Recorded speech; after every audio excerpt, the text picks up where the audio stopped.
Le déni, c'est comme un jeu de masque, on cache, on ment, on minimise et puis finalement on normalise.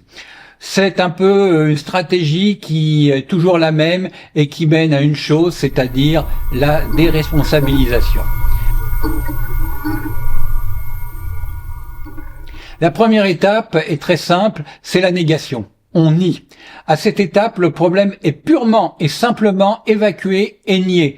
Non, il ne s'est rien passé, même face à des preuves absolument évidentes.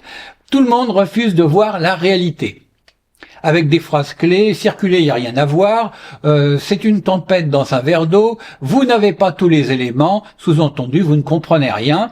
L'objectif, c'est d'éviter de reconnaître le problème et d'avoir assumé soit les responsabilités de la structure, soit la responsabilité d'une personne. Alexandre Zinoviev, un philosophe écrivain russe, disait si je me souviens bien, ils savent qu'ils mentent, nous savons qu'ils mentent, ils savent que nous savons qu'ils mentent, et ils continuent à mentir.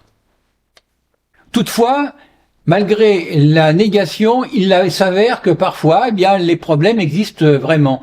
Alors, on ne peut plus les nier. Alors, dans ce cas-là, on passe à la deuxième phase, le basque numéro 2, la relativisation. Oui, il y a quelques problèmes, mais le problème est mineur. Le problème est minimisé. On sait qu'il existe, mais ce sont des cas isolés et très facilement contrôlables et faciles à régler. Donc, on peut les régler à la marge avec donc ces fameuses remarques du style vous voyez les choses par le petit bout de la lorgnette, sous-entendu que vous n'avez pas le niveau pour voir les choses plus largement. Nous avons déjà mis en place des actions et nous traitons cela à la marge. Alors, l'objectif, c'est de donner l'impression que la situation est sous contrôle sans remettre en cause les pratiques en cours.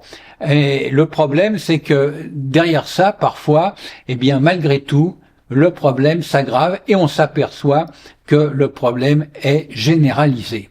Alors, dans ce cas-là, on enfile le masque numéro 3. Le masque numéro 3, c'est la normalisation. Ce problème a toujours existé, donc tout est normal. Sous-entendu, vous ne nous apprenez rien, on le savait, le problème est reconnu, le problème est inévitable, et on le banalise pour ne pas avoir à le résoudre.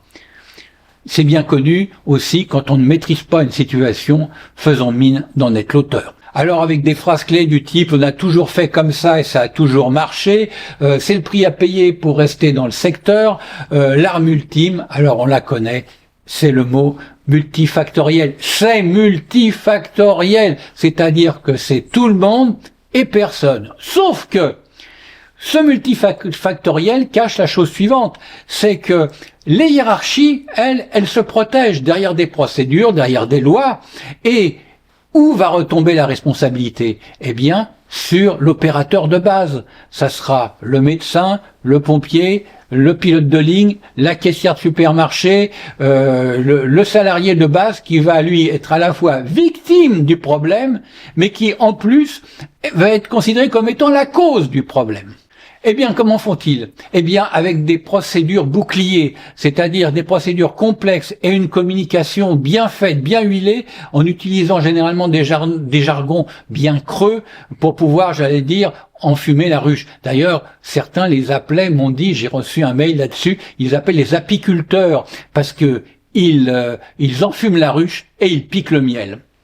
Alors, les décideurs se mettent en mode pilote, c'est-à-dire que les problèmes s'accumulent, le système s'enlise, les cadres dirigeants sont formatés généralement pour justement protéger la structure, donc leur objectif c'est la loyauté vis-à-vis du système, et leur objectif donc c'est de noyer le poisson dans l'eau.